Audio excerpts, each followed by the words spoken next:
My name is Brandon from Vegas. Welcome back to Won't You Be My Neighbor, the real estate podcast. As always, I'm joined by our hosts, Bill Gaylord and Alexandra. Don't call her Alex. You guys, we messed up. Oh, we and messed you guys up got this it time. right. Yeah, I know. Today, we are discussing 2025 predictions and what is going to be happening to home buyers right now and in the next year. And to make our predictions more accurate,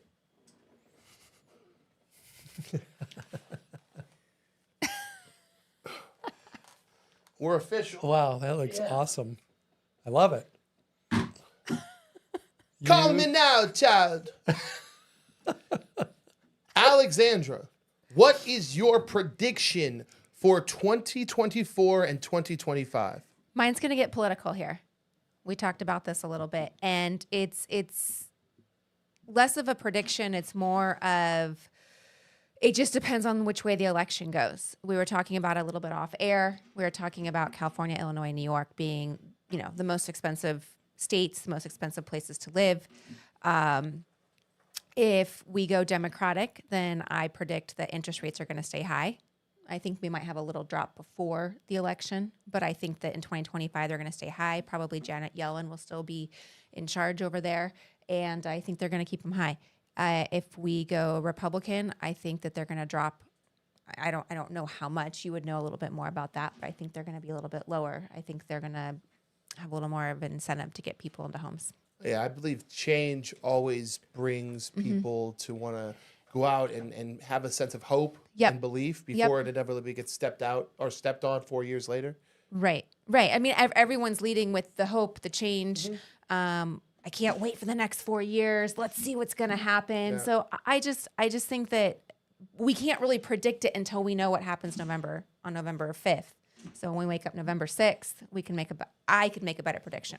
Sure, but I think it's I need that to be on November 6th right there.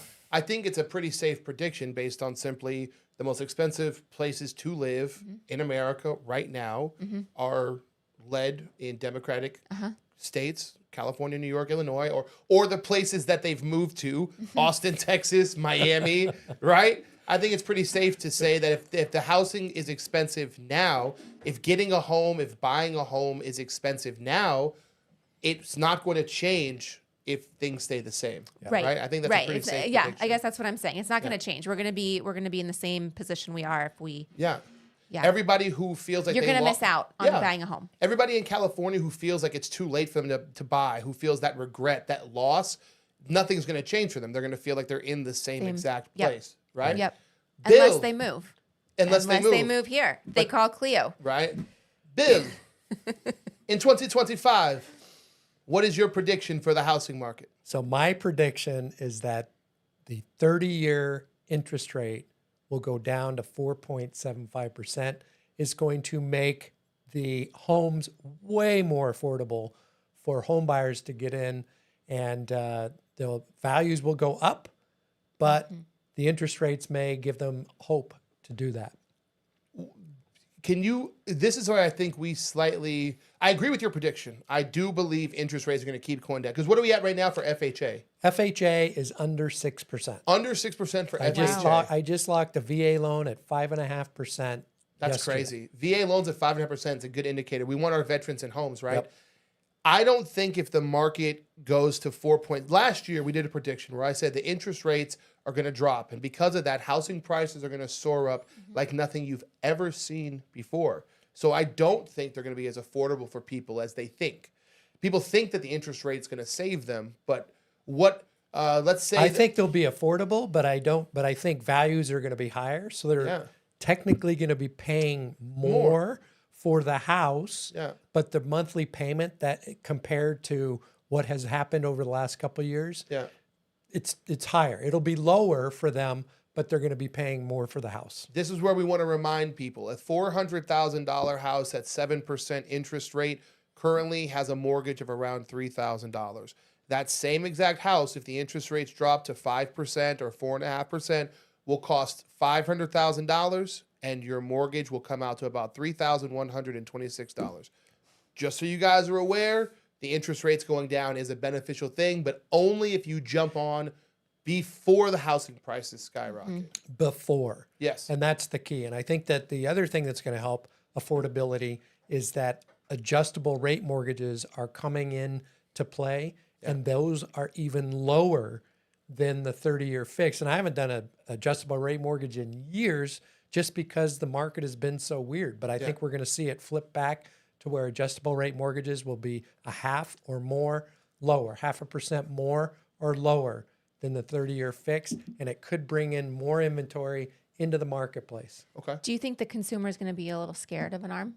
Everyone's always scared of the arm, but they're not scary Yeah. because typically the arms that I would look at, Adjustable rate mortgages. adjustable rate mortgages, would generally, the best ones are 7 or 10 years. Sure. And that's a long time. If you look back 7 to 10 years in your life, what were you doing 7 to 10 years ago? Yeah. Would you A rather lot changes. Would you rather be scared of an arm or have that regret of losing out on a home, right?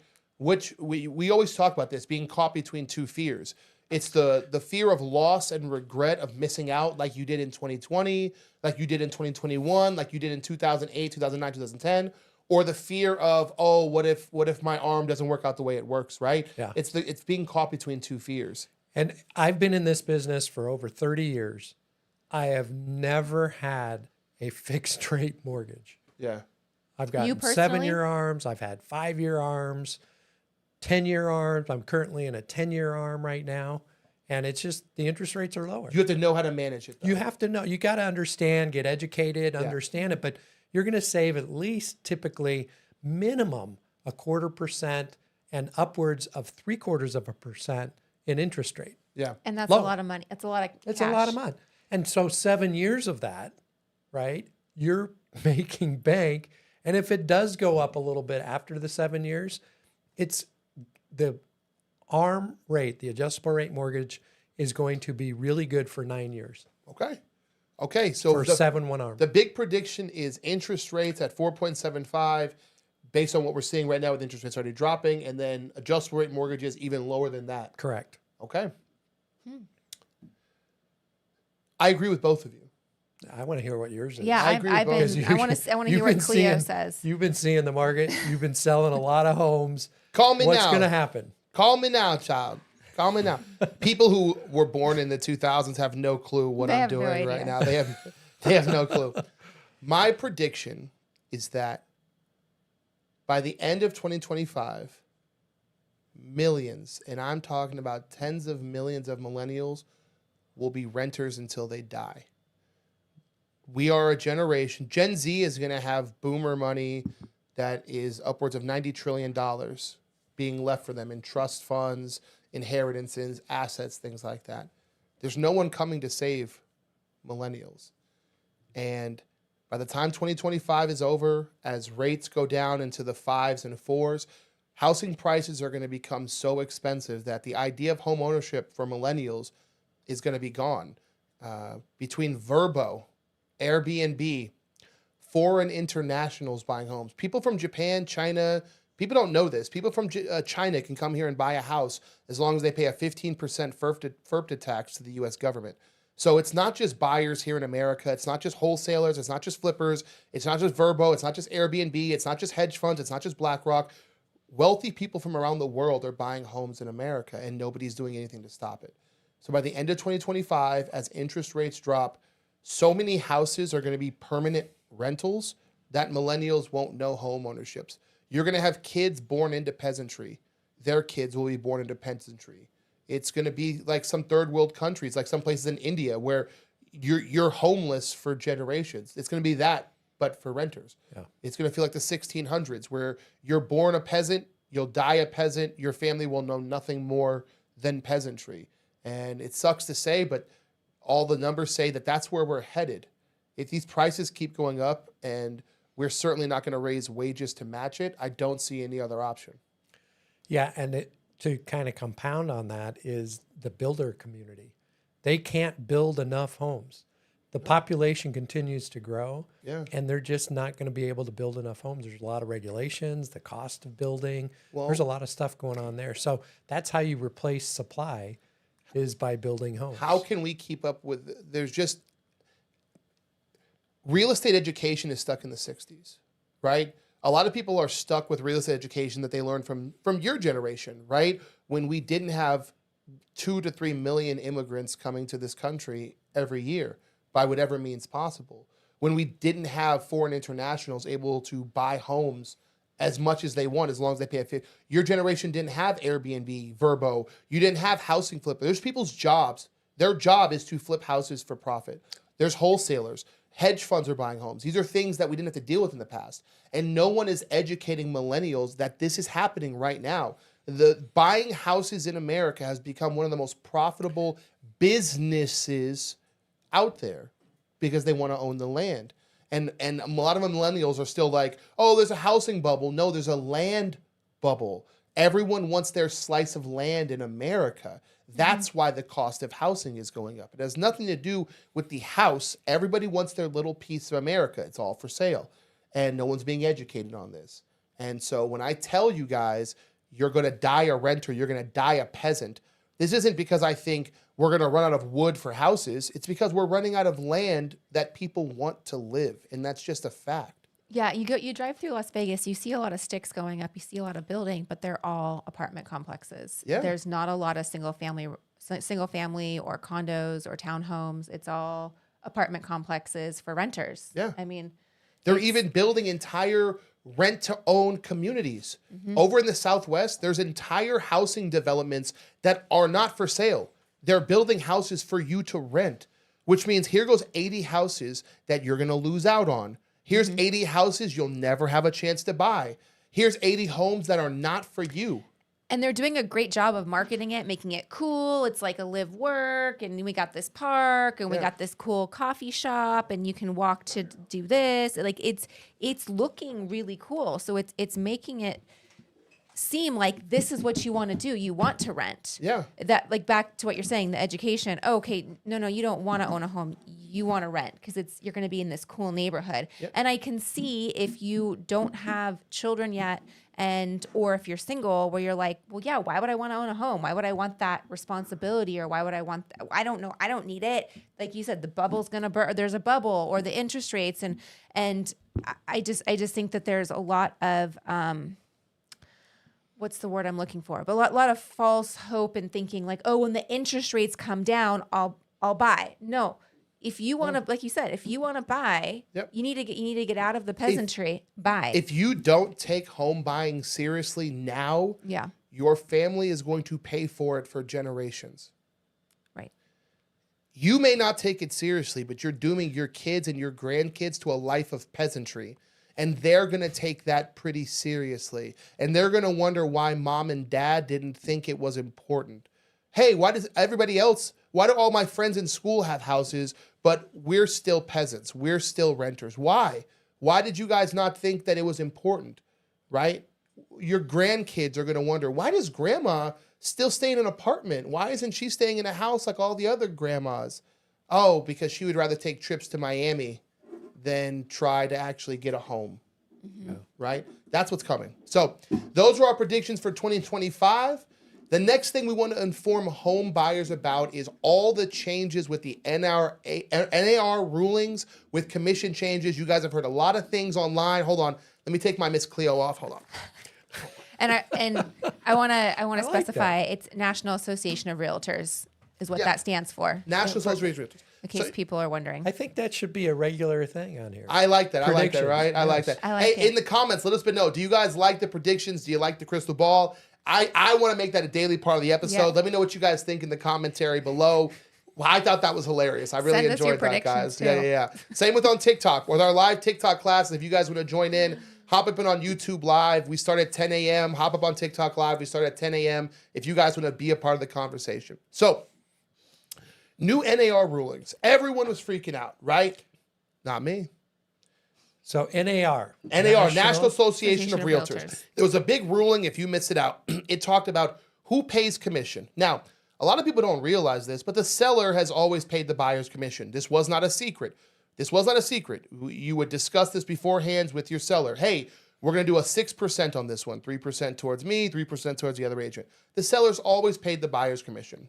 huge lawsuit. Now it makes a state what commission is being paid, right? Everyone was freaking out. Everyone was telling buyers, oh, things are going to change. You're going to have to pay your own buyer's agent. Wrong.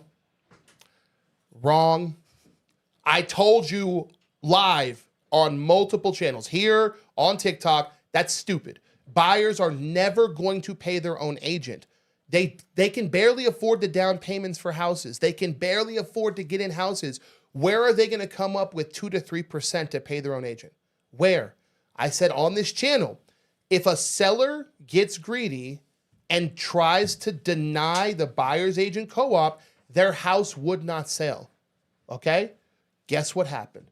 Every seller who rushed out to pay a 0% co-op, their house is sitting on the market still 20, 30, 40, 50 days. I have done 5 deals since the new rulings come in, and it's very simple. Hi, Brandon. I would like to put an offer on your house. We've written a contract, and it comes with a 3% buyer's co-op. Is your seller willing to pay that? I counter back. My seller's willing to pay 2% for your buyer's co-op. Does that work for you? Yeah, let's get the deal done. Because what happens is you put the buyer's agent in a position of, are you going to be greedy enough to turn down a deal because you want your extra 0.5%? You put the ball back in the buyer's agent court. You say, hey, your clients can get a good deal, but if you want that extra 1%, you better lower the list price. Oh, now as a buyer's agent, you have to decide, am I going to be the person who supports my client or the person who supports myself? And we have negotiations back. Fiduciary responsibility. Is it fair to say that buyer commissions are going down a little bit? If you're not a good negotiator and you're not bringing value to your clients. So for instance, I'm Brandon from Vegas, right?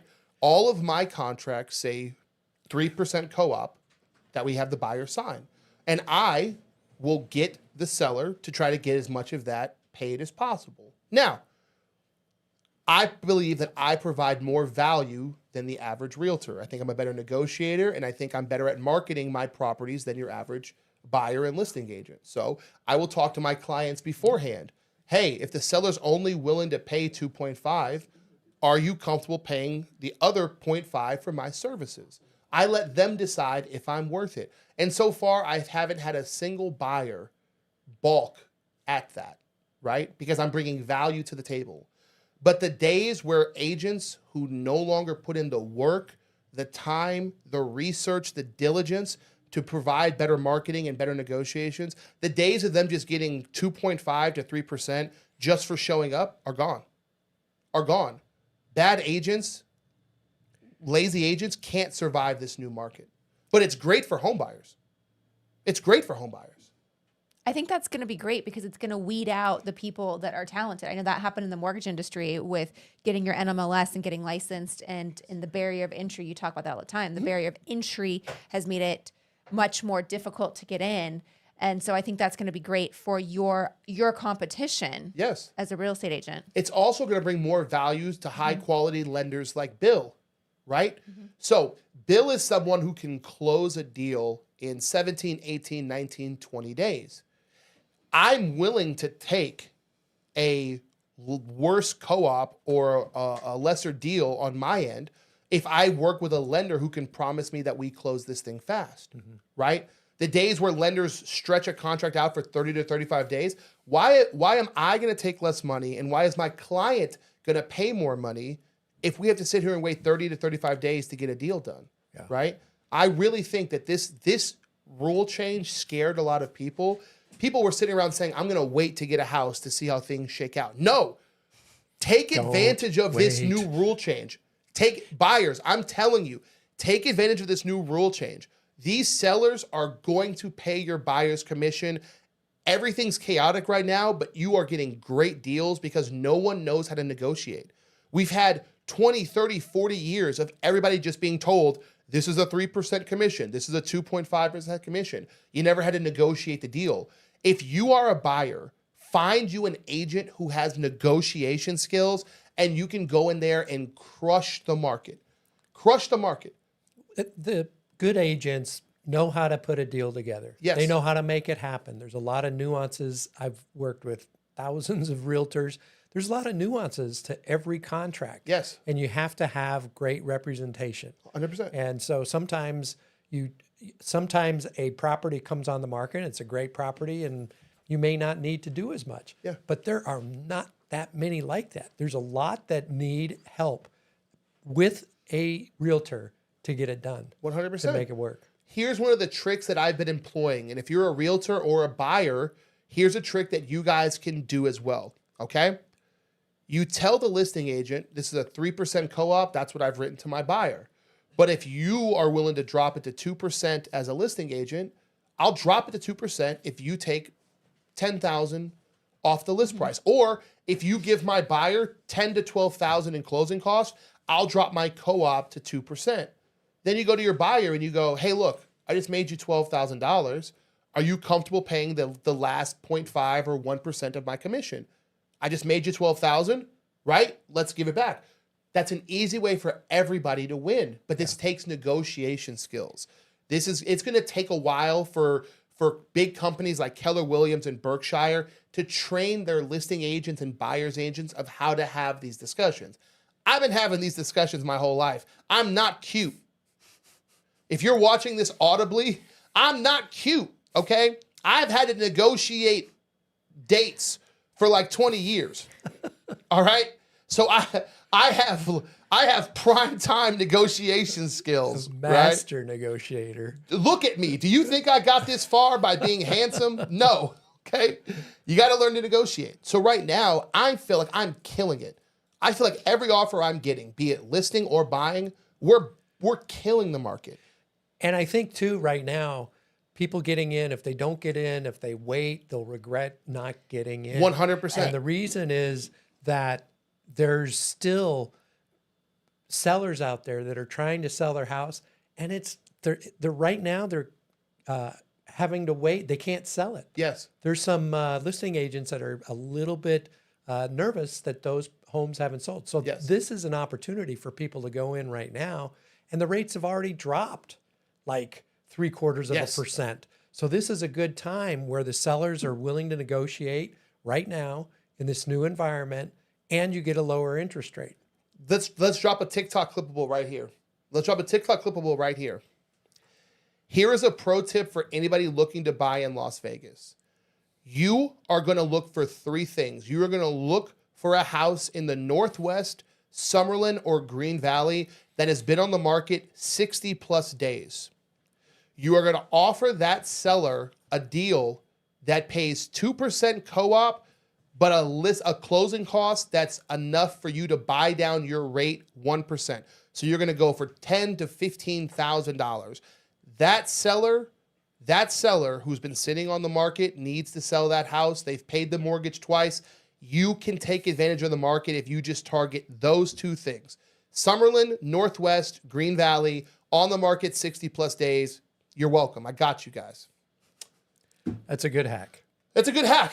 That's good. That's a good hack. So I feel like, I'm sorry. I was just gonna say, I just think I wanna kind of summarize what you're saying is you need to jump now before everyone else figures it out. Yes. You need to be the first one to the dance. Yes. To ask the girl to dance, right? Yes. To get the free drink. Show up. It's not figured out right now. People are scurrying. They're not quite sure. You need to show up and figure out and take advantage of it. I feel like you're just throwing my favorite topic my way. I feel like you're The doing nightclub? it. Yes. I know, I was. Right now, you are in a nightclub. Yep. It's I love ladies' it. night. Okay? The rules have changed in the nightclub, right? The rules have changed. You're used to having to beg girls to buy them a drink. Oh, but it's ladies' night. They're a bit more friendly. They're already getting free drinks. They don't need you to buy them, right? You're the first guy in the club. Instead of sitting around waiting for other rich dudes to get into the club, you walk right up to the first pretty girl you see and you just start shooting your shot. She doesn't know if more attractive guys than you are going to hit the club. She doesn't know, right? She can't take that risk. You might be the most attractive dude who talks to her that night, right? She's got to at least give you a chance. That's where we're sitting at right now. A year from now, Keller Williams is going to have Yep. trained its agents on how to negotiate these deals. They're going to have seminars. They're going to have Zoom meetings. A year from now, everything is going to be stock standard, right? Yeah. They're going to know what they're doing. And I personally believe that a lot of buyers right now have pushed the pause button Yes. because they don't know what's going to happen with the election. Yes. Is the economy going to go gangbusters afterwards, or is it going to fall apart? Yes. And I think people are scared and they're fearful. And unfortunately, this is a really good time to really make those decisions. Yes. You know, it's a calculated risk. 100%. How long have you been in your job? Do you have a steady income? Can you make the payment? There's a lot of things that they can do right now, but they're fearful right now. And that's where we're going to finish today. Okay. In the words of Lord Peter Baelish, Littlefinger, as you guys may call him, chaos is a ladder. It's a ladder for you to climb. And right now, we are in real estate chaos, right? There's two kinds of people right now. Those sitting at the bottom of the ladder waiting. A majority of people all have the same idea. Let me see how this election shakes out, then I'll make a decision. Okay, you're the same people in 2020 who said, let me see how COVID shakes out, then go to make a decision. What happened? You went to make a decision and houses were going $100,000 over their list price. If you sit around and wait for everybody to climb the ladder and tell you it's safe at the top, you're never going to get to the top of the ladder. There's always going to be too many people above you. If your idea is to wait for the election to be over, everybody's idea is that, which means the second the election's over, everybody's going to run out to do the same exact thing. And if Vegas has taught you anything, you don't make money betting with the public. You make money betting against them. Don't wait. Well, and you've educated them. I mean, they should understand this. This is a good opportunity. It is. You will, if you do not try to climb the ladder right now, you will regret it. If you do not take advantage of the ladder right now, you will regret it. I went out and bought a house that was way too expensive, way out of my budget, simply because times are so chaotic and new builders are just so scared that they're giving these things away with incentives you're never going to get again. Take advantage of it. Climb the ladder when you can. Your $600,000 house now could be worth $750,000 next year or the year after. Take advantage of these kind of things. The other thing that I want to say about that too is that I always say, if you're going to stretch, this is a good time, because more than likely you're going to be in that home for 5 to 7 years minimum. And is that house going to be the one that you want? So if you're skimping now, it may not be what you want 100%. 5, 7 years down the road. 100%. Stretch a little bit now, because this is a good time to stretch. Stretch now and save rather than trying to do the opposite, right? Final thoughts? Oh, you got me off guard here. I was in it. I was in it. I just, hey, if you want to buy a house, you just got to go make it happen. You just don't be scared. It's do the uncomfortable thing, get out, don't die a peasant, and do it for your future. Bill? Find out where you are right now and what you need to do to get to where you want to be. So get a game plan together, understand your credit, income, assets, and what you need to do to get into it, and build that plan and get into a home. You're going to die a peasant and no one's coming to save you. No one's coming to help you at all. You have to help yourself. But if you are willing to help yourself, if you're willing to be uncomfortable, if you're willing to look through your finances, Bill and I will help you, and we'll help you for free. Bill will get you pre-approved. I'll negotiate you a great deal, and we will get you in a home. It may not be the Flipzillow home, but we will get you in a home. You don't have to die a renter. You just have to give a shit. So thank you guys for your time.